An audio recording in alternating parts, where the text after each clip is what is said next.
Hey guys, welcome to Spooky Okie. I'm Catherine. And I'm Madison. And today we have a true crime episode. My favorite and my least favorite. Yes. I love them and hate them. I would agree with that. Mine has some really bad parts, but some somewhat funny parts. Oh, okay. In a bad way. But okay. Funny parts. I find her relatable. Okay. Maybe that's bad. Murder? Oh, okay. Okay. Yeah. Okay, no, big here. I haven't heard the story yet. Serial killer, actually. From Oklahoma? Oklahoma related. She's not from Oklahoma. Okay. Yeah. Cool. Mine's just kind of sad. Like, it just sucks. Like, I don't know. It's short, but it's sad. And it just is like, oh, okay. I just feel bad for everybody involved, you know? Yeah. So anyway, that's super fun. Should we start with mine and get it over Yeah, with? we should probably start with yours then. Okay. Any updates? Anything to say to the people? To the people. No. Okay, me neither. I don't think I have anything. I don't. Nothing going on. No. We're going to a show tomorrow. Yeah, I'm super excited. The show where everything goes wrong? The play that goes wrong. The play that goes wrong. Uh-huh. Yep. The play that goes wrong. Yeah. I'm super excited. Very good. There's also an entire TV show about it. Really? No. Okay, there's a series, like if you like the play, which you will because it's so good. But there's an entire on Amazon Prime, like a whole series called The Goes Wrong Show. Oh my gosh. And it's like a different play every episode that just like goes wrong in different ways. Like there's one where they're like, our set builders, like we did it in inches, but they built it in centimeters. The entire courtroom for this scene is tiny. Like, and it just like everybody's cramming into this like little bitty courtroom thing. That's and like hilarious. everything's too small. The gavel's like this big. Like it's so tiny. That's hysterical. It's very good. There's another one that's called like the play is called 90 Degrees. But then it's like, they were like, our set builders thought that was a direction. So like one room of the set is normal and the other one is like 90 degrees from it. So it's like, this is the floor, like the wall is the floor. No. And so they were like, we fixed it by fixing our camera angles. And so the people are having to like hold themselves up and act like they're just like sitting at the table, but they're literally like holding themselves up. Like, oh my crazy. Gosh, that's hysterical. It's so good. So highly recommend. Okay. Yep. I would like plug the show that we're going to see, but by the time this comes out, it'll be over. It'll be done. Yeah. So if you didn't see it, sorry. But definitely check out future Shawnee Little Theater productions because they're all fantastic. They're wonderful. All right. And who knows, you may see me in one. Yeah. Likely at some point again, I would assume. Yeah. When your life settles down a little bit. Yeah. Life's been very busy. Work is very busy. Yeah. I actually didn't bring my work phone to this recording session because I'm not on call. I'm sure I will have messages when I get back. Yeah. But like, I didn't bring it. It's the first time in a long time I haven't had my work phone on me also. Yeah. And it feels very freeing, but I'm also a little bit nervous. About what you're going to find when you get back? Because there's always something happening and it's always like on the weekend. And I'm like, I'm not even on call, but I'm going to handle it. Like whatever. Yeah. So. Nice. Anyway. Let me tell you a horrible story. Oh, sorry. Real quick. I still have congestion. So I'm sorry, listeners, for my voice. I'm sure it's okay. I'm sure it's not that noticeable. Okay. All right. Now let me tell you a horrible story. Okay, I'm excited. Okay, great. I'm going to be talking about the Oklahoma Cannibal Killer. Oh my gosh, I've never heard of this. And didn't you already talk about a cannibal?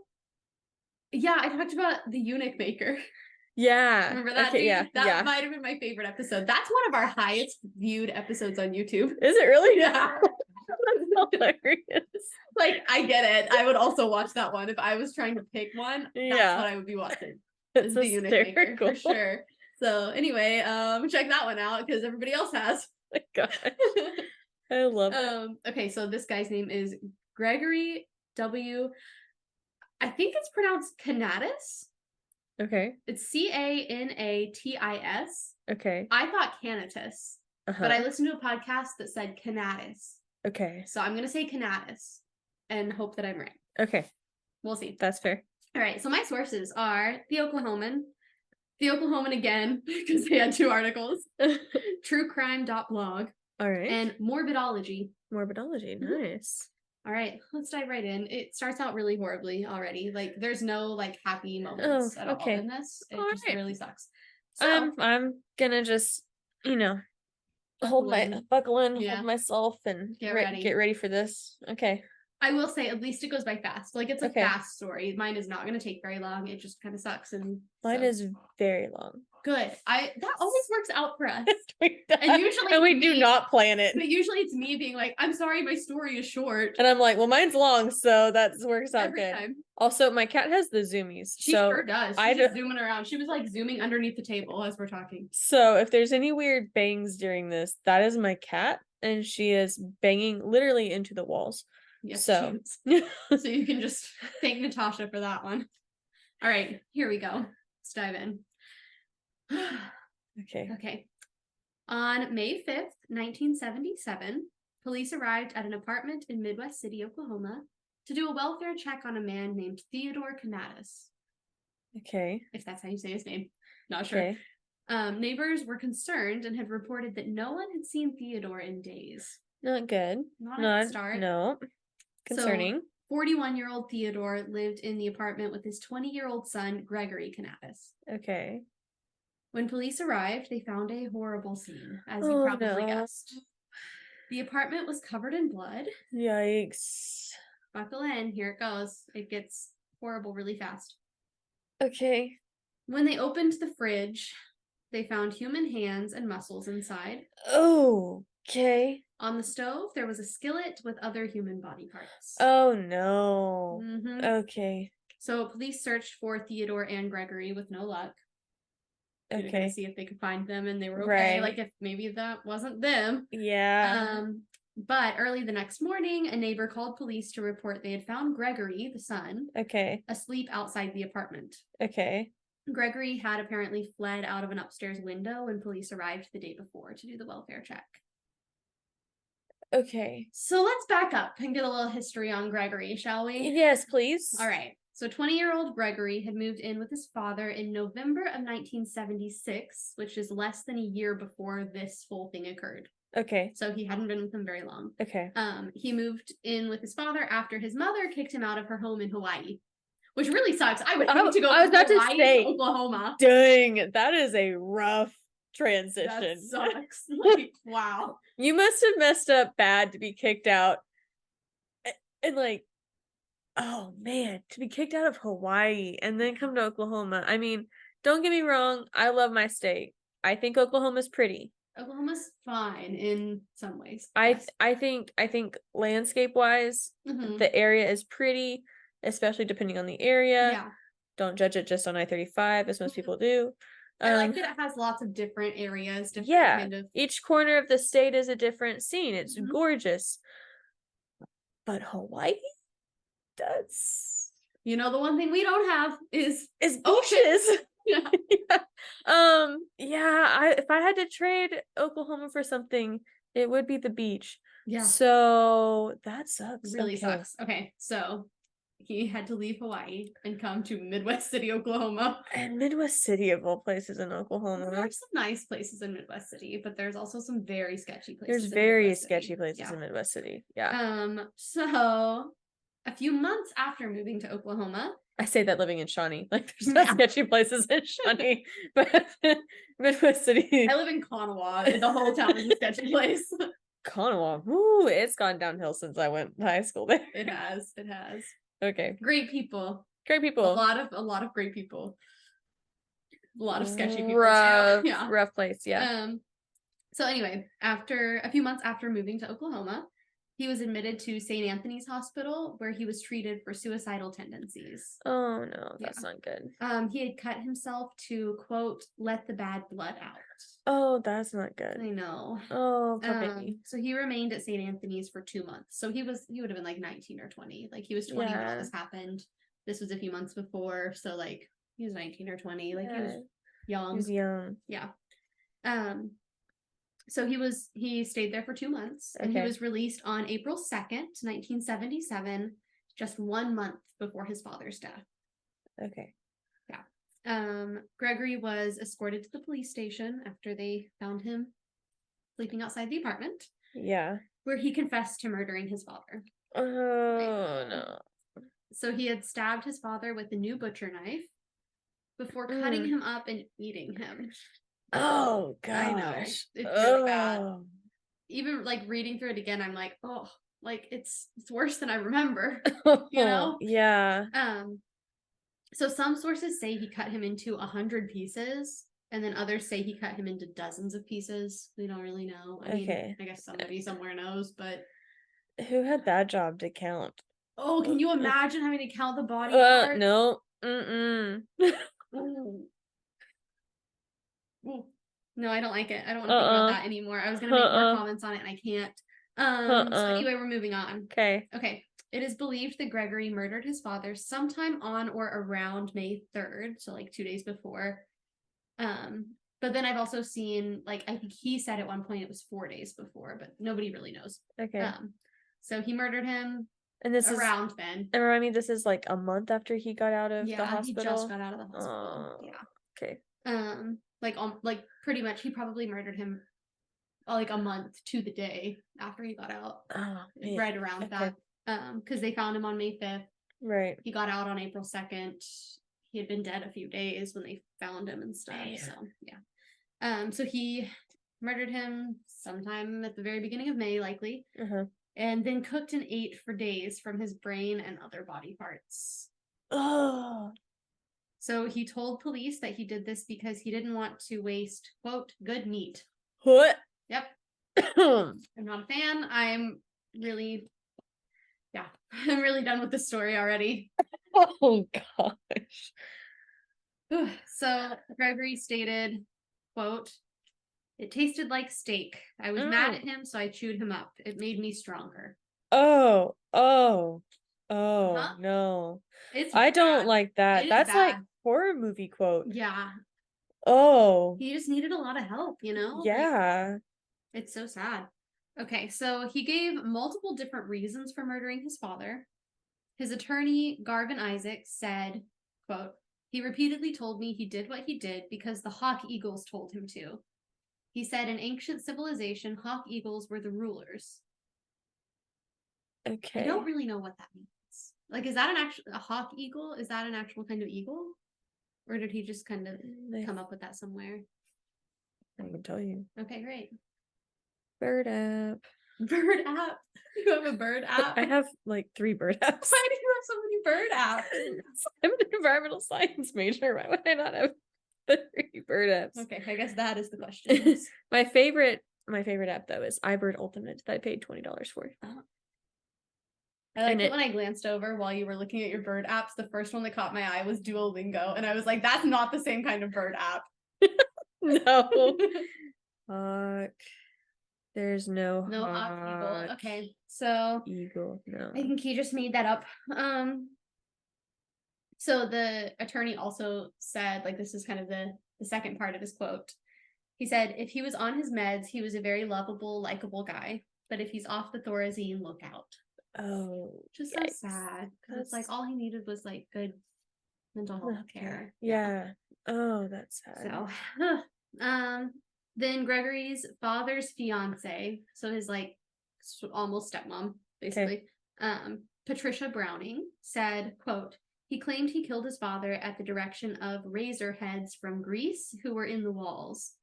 He was very ill. I don't blame him for Ted's death. I don't blame him at all." Wow, it's really sad. She would like go and visit him. I think the article said like she and his mom would like go and visit him and take him pepperoni pizza because he liked pepperoni pizza and stuff like that. Like it's just sad all around. I didn't realize how sad. Like I was like, ooh, shock value, cannibal, whatever. I'm gonna pick this one. Then once I started researching, I was like, well, this is just sad. Like it's just plain sad, and I just feel bad for everybody involved. And if he had been able to stay on his medicine, this could have been prevented. Yeah. Potentially. Yeah. Which I mean, what he had gone inpatient for was so different from what he ended up doing. So like they wouldn't have known to be on the lookout for that. Like, so did he ever like get diagnosed with schizophrenia? I don't know what exactly. Because I was just kidding. Okay. Paranoid schizophrenia. Okay, because I was gonna say he's at the right age for it to develop. Yeah. For it to show symptoms. Yeah. Okay. Yeah. They also like the reason I hesitated and I was like, I don't know, because a lot of the articles were like, oh, his diagnosis is like very locked down, like nobody really knows. But then it was like, no, it's like Val said, it was paranoid schizophrenia. Okay. Which is like what would have been my guess. Yeah, that would have been my guess based on age when he started having problems. Yeah. And then You did a thumbs up. You do a lot of thumbs up. I never do. realized.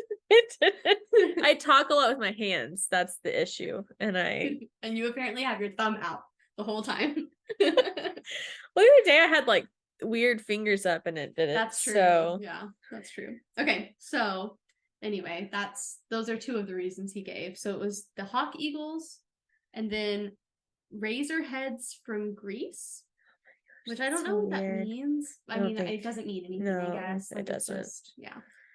So anyway, wow, it's just sad all around.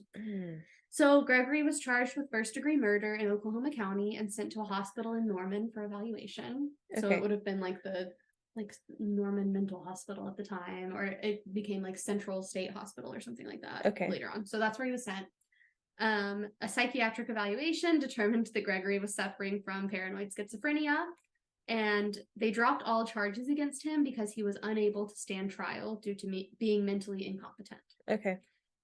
He was actually determined to be too incompetent to even assist his attorney in preparing his insanity defense. So, like, he couldn't even help. Okay. He was just not in a good place. Like, he just really needed help. So, the murder charge was officially dismissed in 1980. So, like, 3 years after it happened. And he was transferred to the Norman Mental Hospital, also called Central State Hospital, I believe is the same place. Where he essentially disappeared.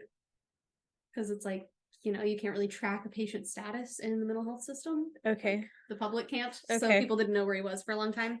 And so it was assumed that he just like remained locked up indefinitely. Like that was kind of the plan. That's what was supposed to happen. However. Oh no. Yeah. In the spring of 1995, it was discovered that he had been let out of Central State Hospital. No. Why? I know. He was still getting treatment as an outpatient and was living in Norman. Okay. Yeah. He was working at a Safeway stacking groceries, his attorney said. Okay. No one knows exactly how long he was out. His attorney believes it was only a week or two, but other reports from that time indicate that it could have been as long as 2 years. Oh my gosh. But apparently he was doing well, like on his medication. Well, that's like great. He was still receiving services. He was on his medication, all of that, which is like, there's no right answer in the situation because it sucks to leave somebody who needed help locked up their entire life because of what happened when they weren't getting the help they needed. Right. If they can be truly stabilized with medication, right, they shouldn't have to live their entire life in an institution. But also, like, you murdered and ate your father, and that seems dangerous. It seems like a big risk if you stop taking your medicine. You know what I mean? Right. If you decide that, oh, I'm doing fine, I don't need my medication, and then you start having problems, but at that point you can no longer make the logical choice to go back on your medicine. Yep. It's a lose-lose. Like, there's no good answer, really. Yeah, there's not. So anyway, he was out. And so when the Cleveland County District Attorney learned about this, he notified the Oklahoma County prosecutors, and they decided to refile the murder charges, stating that, quote, if he was competent enough to live on his own and hold down a job, then he was competent enough to be prosecuted. Which, but also it's like, but he didn't, like, the insanity defense still holds up for that time. Yeah. Like, if he wasn't competent to stand trial then. For what he did at that time. Competent to technically stand trial at this moment, but it's for something he did when he didn't know what he was doing. Like, he wasn't competent then. Yeah. He wasn't making rational decisions. That's why he was not found competent to stand trial. Exactly. I didn't know that. Man. There's got to be a way to turn that off. There has to be. If anybody knows how to turn off the thumbs up thing on Zoom, it's very annoying. Yeah. Anyway, so they decided to do that. But instead, he was just placed back in Central State Hospital so that they wouldn't file charges against him. Like, the hospital, his like psychiatrist and stuff was just like, okay, we'll take you back. You're going to live here now. So, which is good, I guess. But it's like, it sucks that, like, 20 years old and your entire life is over because you needed help and you weren't getting it at that point. Yeah. Like, I don't know. I just feel for him, I think. Yeah, I do too. I feel for everyone involved, like his poor innocent father that was murdered. Right. But also, and the poor family. Yeah. If the whole family is like, we don't hold it against him, it wasn't his fault, he needed help, like, I don't know. Yeah. But anyway, very little is known about the rest of his life. all we know is that he died on March 18th, 2014 from heart disease. And he was still institutionalized at that point. Gotcha. So, wow. Anyway, that's my story. Good story? Not really. Question mark? Not really a good story at all. Not a fun one. I thought it was going to be a lot more like fun and shock value and like all of this stuff when I saw like Cannibal. And then I started researching and I was like, well, now I'm just sad. Well, good reminder that we need a lot of resources put towards mental health. Yes. It's not funded enough. No, it's not. So, all right. That's my PSA is advocate for better mental health care. Yeah. Very good. All right, and you ready for mine? I guess so. Okay. I really am because I want to see what's so relatable about this serial killer. Okay, so this is the story of Nanny Doss, or the Giggling Granny serial killer. What? I have actual tears in my eyes for some reason. I really don't like that at all. Like, that really freaks me out. What was the other name? She had another nickname too. Crap, what was it? I didn't put Nothing can be as awful as the Giggling Granny serial killer. I know, that was the best one, that's why I put it. But there was also, was it like... Her name sounds really familiar too. Yeah, I've heard the story before. I really think that, and that's why we drink, covered her. So, yeah. I bet I'll recognize it once you start telling the story. It was something to do with, like, the lonesome or lovesick or something. We'll get to it. Okay. We'll get to it. Okay, so Nanny Doss, born Nancy Hazel, was born in... Good name. Yeah, right? I like that. Was born in Blue Mountain, Alabama on November 4th, 1905. Oh, okay. We're going way back. Going way back. Okay. Her parents were Louisa and James F. Hazel. She had one brother and 3 sisters. Her father was very controlling, and he had a violent streak with his wife and daughters. Oh, yikes. Yeah, he would control when the children would go to school, depending on if he needed them to work around the farm. So this prevented Nanny from being able to read well for many years. She would read like low-level books and magazines. She enjoyed reading, but she just didn't have a wide vocabulary. Yeah. When 7-year-old Nanny and her family were traveling on a train to see family in southern Alabama, the train made a sudden stop, which caused Nanny to lurch forward, hitting her head on a metal bar. And that's where it begins, folks. Sure does. She suffered from headaches, blackouts, and depression for years afterwards, which she attributed to this accident. Okay, the cases where it like all stems from a childhood head injury are the ones that scare me the most because it's like, oh, this truly could happen to anybody. Like anybody could become a serial killer or whatever just by hitting themselves in the head as a child. And that's so scary to me. Yeah. Not to mention this next part. Oh, great. Okay. During her childhood, her favorite hobby... Sorry, no, not this part. After this. We're getting there. During her childhood, her favorite hobby was reading her mother's romance magazines and dreaming of her own romantic future. Aww. Her favorite part was the Lonely Hearts column. I think that was it. It was the Lonely Hearts Killer. Yes. I've heard the name. Yes. Okay. That was the other name. So here's the next part. Oh. Her father controlled how his daughters dressed and did not allow them to wear makeup or attractive clothing. He did not want them to go to dances or other social events. He was trying to prevent them from being molested, he said. However, according to a few sources, it happened multiple times.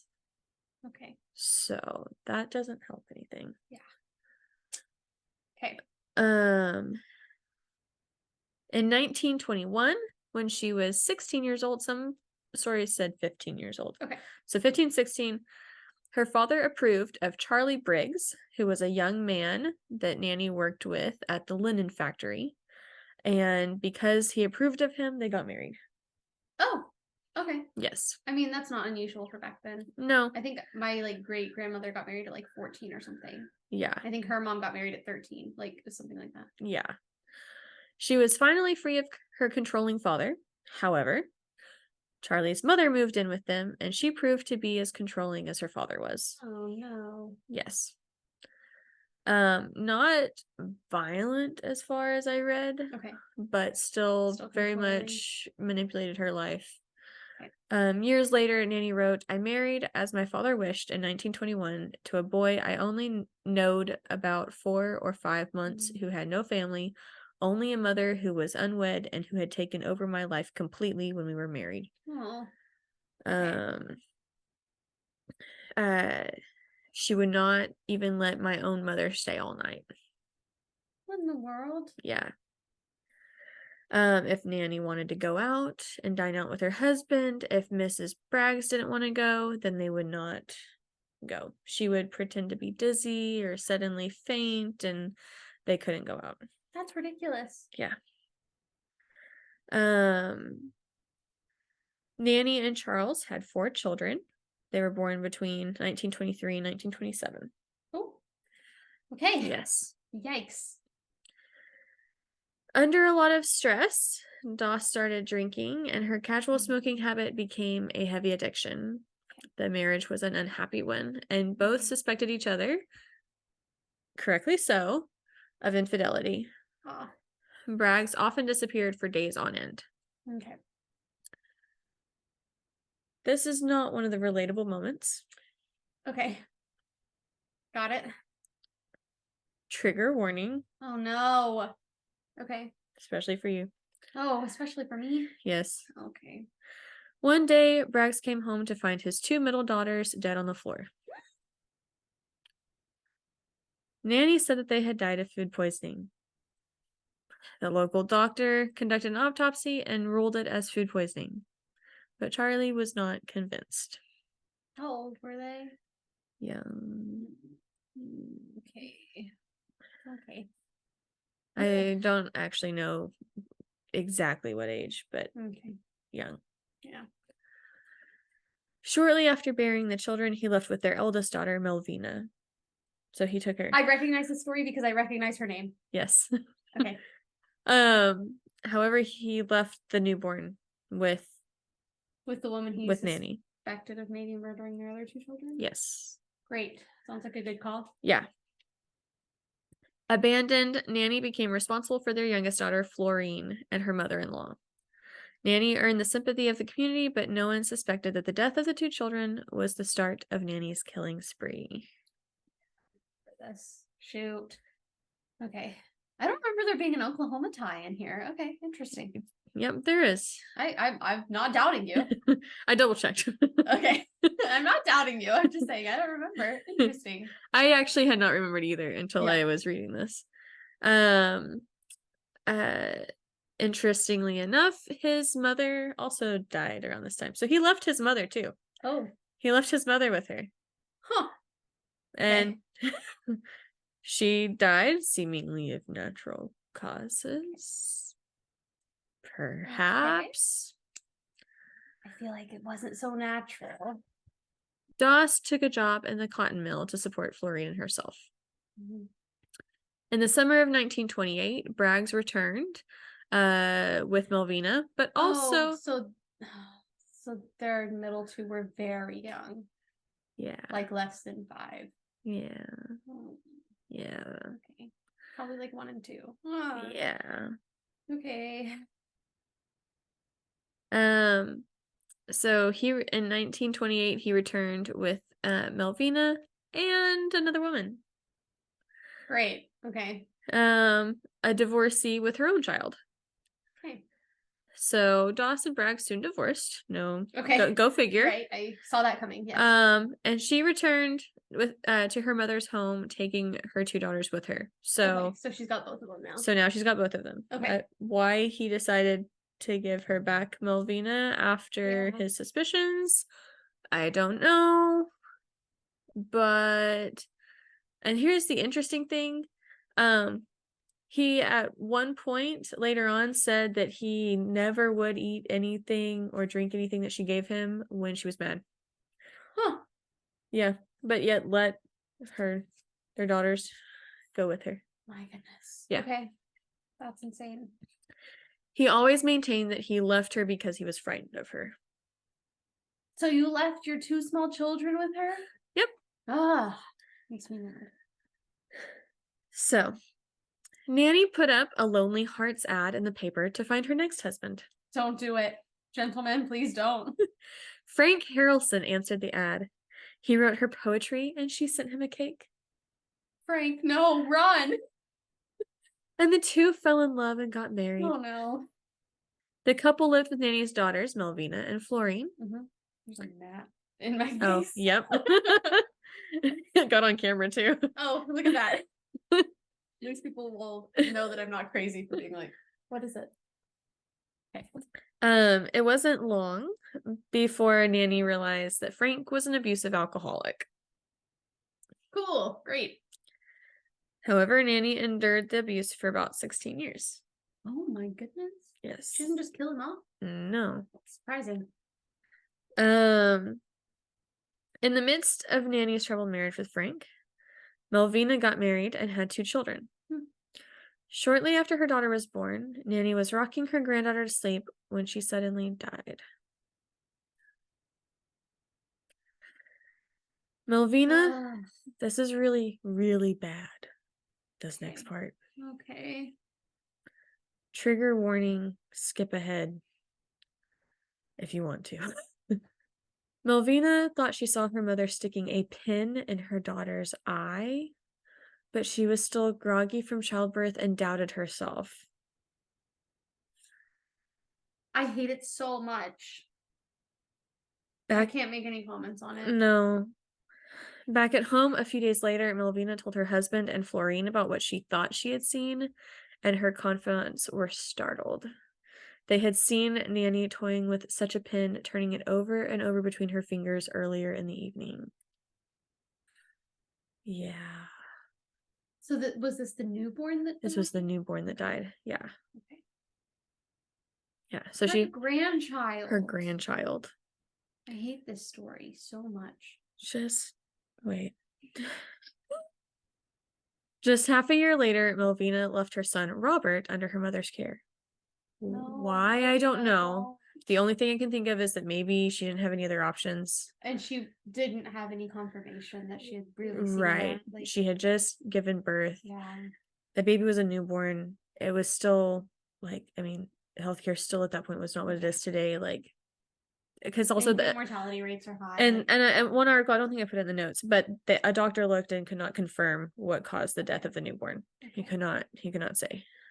And how could you believe that your own mother could do that to your child? Right. I get it. I get doubting that. Just 6 months later, she leaves her son Robert under her mother's care. How old is Robert? Do we know? Young. Okay. I was thinking. I thought it was 4, but I could be wrong. I could be wrong. I don't have it in my notes. Young. When he mysteriously died from asphyxia. Oh my goodness.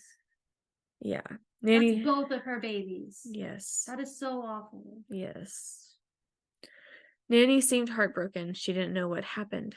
The doctors diagnosed his death as asphyxia from unknown causes, and she fainted. She wailed and she blew in despair up until they lowered his grave or his coffin into the grave. And then cashed in on his death by collecting the $500 insurance money that she had placed on Robert. Yep. So not the mom. I remember this. She collected the insurance money. Yeah. Yep. Also, her 2 daughters had insurance money that she collected. Yeah. Oh. It was hard to be suspicious of sweet and doting grandmother Nanny of murder. On the night of September 15th, 1945, Frank Harrelson went out to the tavern to welcome home some friends from overseas. He was getting drunk. And this was not unusual for him. Right. Upon arriving home, he was still in a festive mood, and he wanted sex. And he wanted it then. When Nanny refused, he slammed the wall and shouted, "If you don't listen to me, woman, I'm not going to be here next week." Goodbye. She listened to him, so he raped her. Yes. And the next day, tending the little rose garden she adored, she found her husband's corn liquor jar hidden deep in the surrounding flower bed. And she took the jar to the storeroom, poured away some of the drink, and topped it off with some rat poison. Woo. Okay. That evening, Harrelson died of excruciating pain, and Nanny washed out the empty corn liquor jar. Is this the relatable part? Okay. I don't blame her for that one. For this one. I don't blame her for that. That I understand. I mean, it might have been a little much, but I mean, I don't know. Yeah. I'm just saying, if a man did that to me, yeah, I'm not saying I wouldn't. I mean, I'm pretty much saying I wouldn't, because there's no way I could ever do that, but I can't blame her either, you know? Yeah. No, I don't think I would do with poison. You wouldn't? No. What Because would you do? I just shoot him and then I would poison. Yeah. Now, the smart thing would be to poison and do like something that's harder to track down. Yeah. Right. However, I would probably just be like, nah. I get it. It's messy.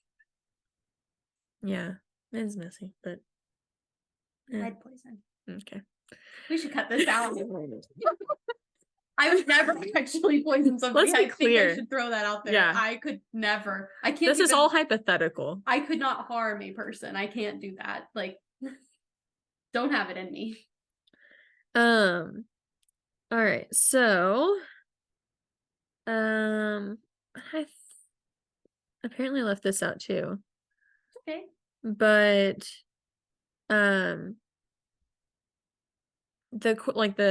the coroner just said, I mean, everybody in town knew he was a drunk. So they just put it down to he died because he was a drunk. Right. Like he died from over drinking. They all knew, they had seen him in the town the night before drinking. Right. So there was no investigation. Okay. Got it. Another ad resulted in another husband. Yeah, I remember this. For Nanny. This one's name was Arlie Lanning. From the outside, they seemed like a completely mismatched couple, as Arlie was known to frequent prostitutes, while Nanny was a respectable member of the local church. Of course she was. Okay. How far apart are these marriages? Like, how quickly is she finding new husbands? I'm not really sure. I'm not sure when this one got. A lot of times it's pretty quick. Yeah. Yeah, I mean, she was married to Harrelson for 16 years. Yeah. And she had been married to Braggs for several years. Okay. Wild. But I think there was some time in between Braggs and Harrelson. Yeah. These newspaper ads sure did a lot better than dating apps, it sounds like. Yeah. Like, man, we need to get back in the newspaper ads. That's what I should do. I'll write it for you. Okay, sounds good. Lonely Hearts Club. Lonely Hearts Club. Forget Hinge, forget Tinder. Yeah. Just put an ad on the paper. I'll just put an ad. Yeah, that's what I'll do. Shawnee News Star. Yes, love it. So when he was sober, he would go to church with her, but more often than not, he was not sober, and so he was not at church with her. Yeah. So, when Arlie died after days of dizziness and vomiting, neighbors only felt pity for Nanny.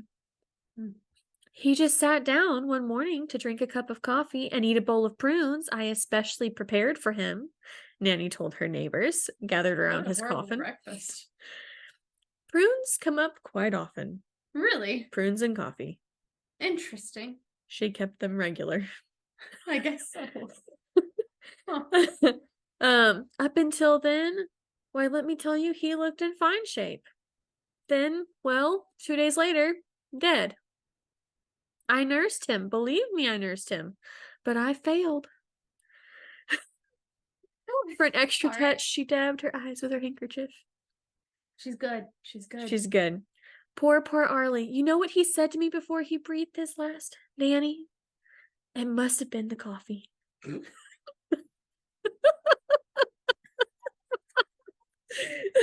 Oh my goodness. So she thought she would have their house to herself, but later learned that Arlie had actually left it to his sister in the will. Uh-oh. Surprise! Did she kill the sister too? She left the house and it burned down. Huh. Interesting. Okay, and here's the thing though, I could not actually read in any article saying that the sister was actually in the house. Oh, okay. So I'm not entirely sure. So she may have just burned the house down without anybody there. Yeah, Just, like, but then later it talks about can. the sister being dead. Oh. So I'm not entirely sure if the sister was in the house or not, but Nanny conveniently left with her favorite item out of the house, which was the TV set. Same girl, same. It was safely tucked away in the back seat of her Ford. I was on my way to have it repaired. Very convenient. Yeah. She then cashed the insurance check that belonged to Arlie's sister. Oh my goodness. Okay. So now that insurance money, my goodness. No. So now homeless, Nanny went to live with Arlie's mother, who mysteriously died shortly after. This is insane. Homeless once more, Nanny went to live with her ailing sister Davy, who also died soon after she moved in. Did she leave her the house at least? Or I did she have to go somewhere else? I think she did. I'm not sure actually. I think this might have been the point. I left this out of my notes.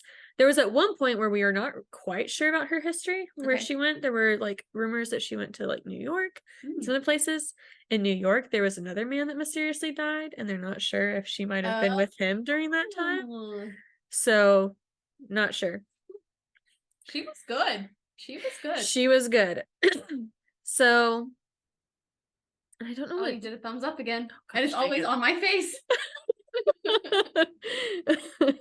So, at some point later, she was still not ready to give up on love. And so she paid $15 to join a dating service. Well, look at that. I know. She met retired Kansas salesman Richard Morton. Okay. Husband number 4 seemed like the perfect partner. 4. That's wild. But he didn't satisfy her, and she reportedly put up an ad for her next great love while she was still married to him. Brutal. She's mad. But apparently, he had another girl in town. These people are all awful. Yeah. Everybody just sucks. So whenever he would buy some sort of trinket for Nanny, he didn't just buy one for Nanny. He bought 2 of the same thing, and he'd give one to Nanny, and then he'd go back to town and give the other one to his other girl. I'd be more angry about that than the actual cheating, I think. Yeah. Like, you can't even be creative and get us 2 separate gifts? No. Ridiculous. And he was flat broke. Insane. Actually, I mean, no, I would obviously be more upset about the cheating than the gifts, but like, close second. Yeah, close second. So when she found out, she was not happy, right, to say the least. So making plans to get rid of husband number 4. However, her father passed away. Oh. And her mother moved in with them. Oh. And so she just decided to remove 2 obstacles at once. Oh. Okay. Louisa died of supposed intestinal pains, while Richard met his end while drinking coffee laced with rat poison. Ooh, don't drink her coffee. No. Nanny collected 5 life insurance policies on Morton worth $1,400. What is that in today's money? You know, I did not look it up. I know. That's okay. It was a lot. Later, she quoted she was quoted saying, "He had been making me mad, shining up to other women." I mean, yeah, I get I it. mean, it would make me mad too. Yeah. Finally, Nanny met another upstanding guy, Samuel Doss of Tulsa, Oklahoma. There we go. After taking out 2 life insurance policies on Samuel, with Nanny listed as the beneficiary, the two celebrated with homemade prune cake mixed with arsenic. She's just like not even waiting at all anymore. Prune cake. Yeah, yeah. Awful. So he was hospitalized for a while, and I'm confused because I saw like different reports. I'm wondering if this story actually happened like before they got married. Okay. So in the summer of 1954, well, it says that they were married in 1954. Oh, okay. Again through a Lonely Hearts ad. I'm telling you, that's what you need to do. That's what I need to do. However, Samuel was so frugal and strict with money that Nanny left him and went back to Alabama. Well, But Samuel really loved her, and he drove 700 plus miles to beg her to come back to him. Oklahoma to Alabama is far. It's far. And he promised that he would not be so stringent with their finances. But he was still stringent. Yeah. In fact, he said Christian women don't need a television or romance magazines to be happy. Yeah, they do. Yeah, they do. And remember, the TV is what she grabbed out of the house before it burned. Uh-oh. So she likes her TV. She likes her TV, and she likes her romance magazines and books. Yeah. She's just out there reading smut. Well, her men aren't doing it for her. Yeah. So they got married in the summer, and he became extremely ill over and over again with stomach ailments. And in October, he had to go to the hospital because his stomach ache was so severe. Well, that is just tragic. It I is. wonder what it could be. When he returned home, Nanny was so excited to have him back home. Did she bake him a prune cake? She fixed him a bowl of stewed prunes. Why is it always prunes? Is there like a chemical reason? Like I don't know. Like, I don't know. Like what a weird MO, you know? No. Sam was dead the next day. Poor Sam. He didn't last long. He did not last long. He and Nanny had been married for 4 months. Oh my goodness. Like they're still supposed to be in the honeymoon phase, you know? Like, yeah. Sad. So Nanny admitted to feeding Doss the prunes around the time of his death, but some accounts have her confessing that the final dose of poison was actually administered in a cup of coffee. So she just mixes it up. Yeah. Sometimes it's the prunes, sometimes it's the coffee. She probably couldn't even remember which one she gave him because she's poisoned and killed so many people. Yeah. Like, it was prunes or maybe coffee. It was one or the other. One of them, yeah. So Sam's doctor couldn't understand how his patient had died so quickly when he was on the mend in the hospital just the day before. He was like, I just released him from the hospital and now he dies? This doesn't make sense. So he suggested that an autopsy be performed. At the time, most states had very rudimentary murder investigation process, and a great deal of authority was vested in justices of the peace who also served as coroners. Oh, okay. Most of these men were lawyers or morticians and had little training in death scene investigations. Yeah. When was this? The 50s? This is 1954. Okay. Yeah. Yeah, that makes sense. In Oklahoma, authorities who wanted to perform an autopsy needed the permission of the family or a court order if there was probable cause to suspect foul play. Dr. I don't even know how to say his last name. Schwelbing. Sure, great. Didn't know if foul play was to blame, but that problem was solved when Nanny, for some reason, eagerly agreed to an autopsy. She didn't know what an autopsy was. Remember, she's not well read. She said, of course there should be. It might kill someone else. You mean you, sis? That's you. I know, hun. It's you, babe. Little did authorities know, but Nanny was already corresponding with the man who she desired as husband number 6, John Keel from North Carolina, a dairy farmer. He wrote her letters and she sent him a cake. Hopefully not prune. Well, and he actually said later, thankfully it wasn't his favorite prune cake.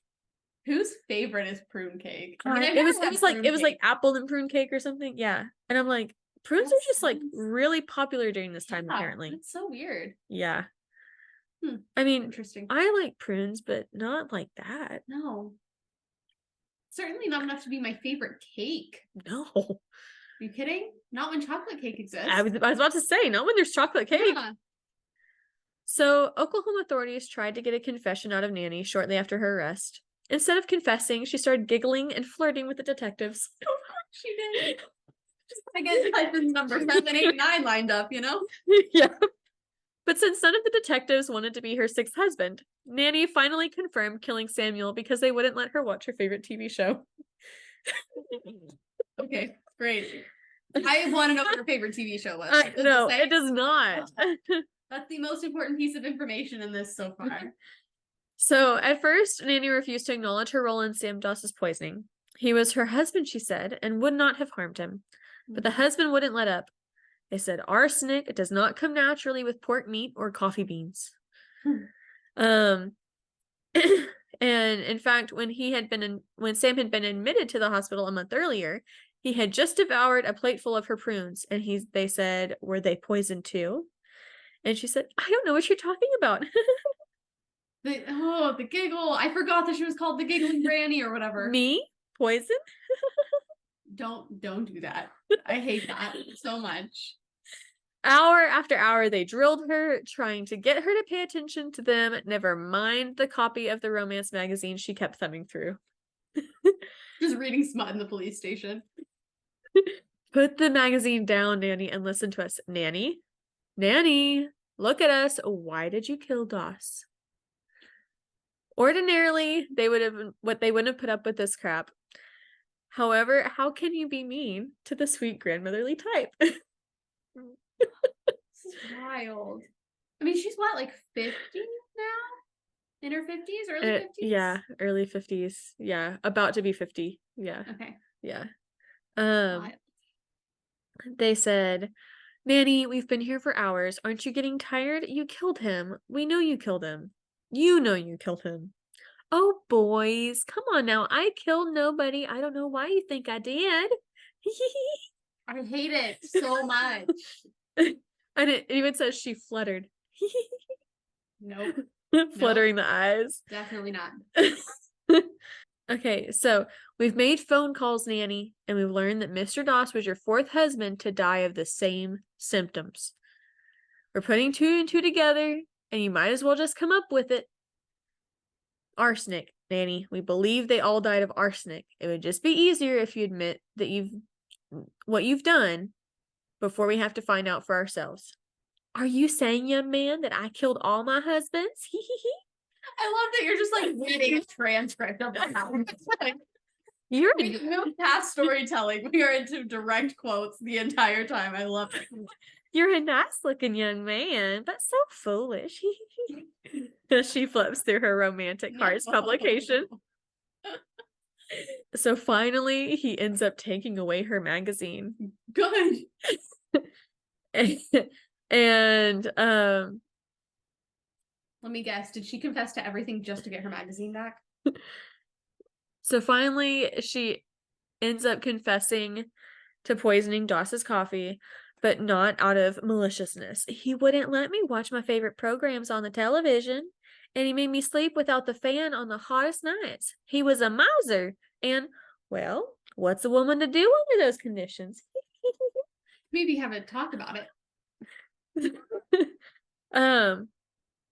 Yeah, okay, so they had taken her magazine. And then she said, okay, there you have it. Can I have my magazine back now? I was That's wild. And they said, first, tell us about the other husbands. And she said, if I do, will you give me back my Romantic Hearts magazine? And they said, I promise. And so she did. She said, it's a deal. Wink. What did she think was gonna happen? I don't know. What was her plan here? I don't know. So she told them about Richard Morton, Arlie Lanning, Frank Harrelson, all of the men whom she had first admired, but then they turned out to be duds. Girl, pick them better. I don't know what to tell you. She told them, if their ghosts are in this room, they're either drunk or sleeping. Oh my goodness.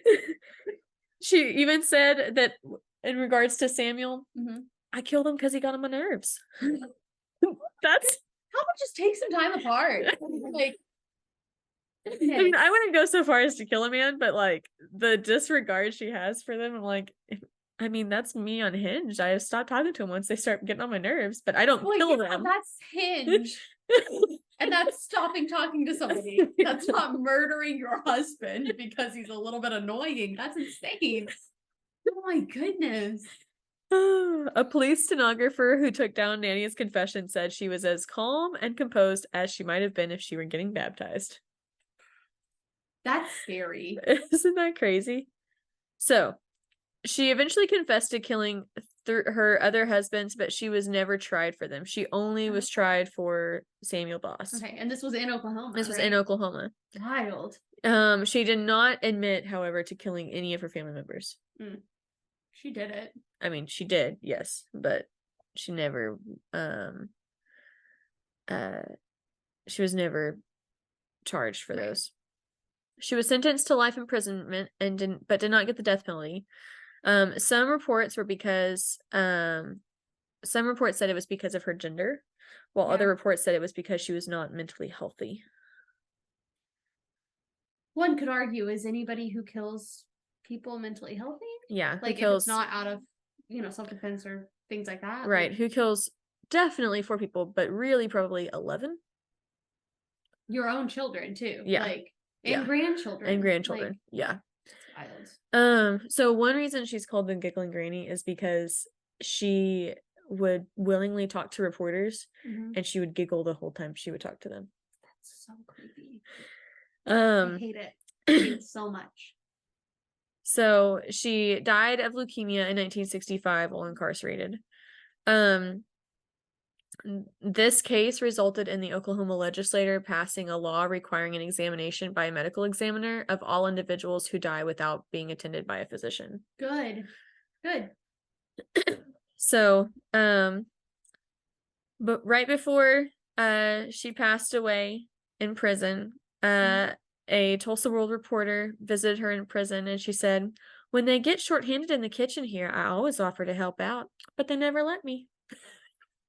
She died of leukemia on June 2nd, 1965, exactly 10 years after entering prison. She only served 10 years. Years. Yep. And that is the story of Nanny Doss, the Giggling Granny serial killer. Was so good. That might be my favorite. That was a great case. That was wild. Oh my good. Where did you find this? Like, how did you find this one? I found it on a list of serial killers, and this one was listed for Oklahoma. Because she got caught in Oklahoma. Huh. That is wild. Isn't that insane? Amazing job. Thank you. Great story. Thank you. Wow. Okay.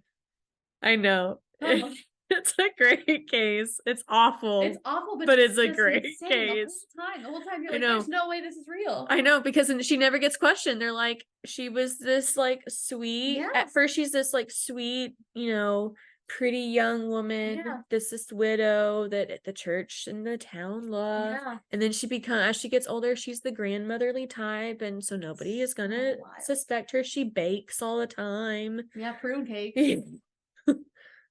I didn't even do a thumbs up. Not again. Oh man. Okay. All right. Well, great. I hope you guys enjoyed the story of the Giggling Granny. Yeah, that was wild. What a good episode. All right. Well, anything we need to say other than our usual? Just our usual. All right. If you enjoyed this episode, we hope you did. If you enjoyed this episode, make sure you rate and review us on Spotify and Apple Podcasts. Make sure you double check that you've actually done it, because we forgot to for like a year and a half. We just did it. So make sure you double check. Like, go on your app right now, double check. If you're not following us on YouTube and Instagram, YouTube, we are Spooky Okie Podcast. Yeah. On Instagram, we are Spooky Okie Podcast. Yep, great. Support us on Patreon. It's only $3 a month. You get to see our video investigations that we've done, the others we're gonna be doing. Yes. We've got some fun ideas, so, you know, head over to Patreon, check that out. If you have any story suggestions, recommendations, anything like that, email them to spookyokiepodcast@gmail.com. And that's about it. Yeah. Great. Don't forget to follow me on TikTok because I'm still trying to get my TikTok followers up. Yeah, follow her on TikTok. At Catherine Longest. You can also follow Spooky Okie Podcast on TikTok, but we haven't posted anything in a long time. In a really long time. Because I am in charge of that and I've done nothing in a long time. It's not Madison's fault. I help with like nothing. So. Well, you do better stories. You do a lot more research. I do the other stuff and then do short stories. So that's okay. It evens out. All right. Well, thank you guys for listening. Stay spooky. Stay spooky. Bye, y'all.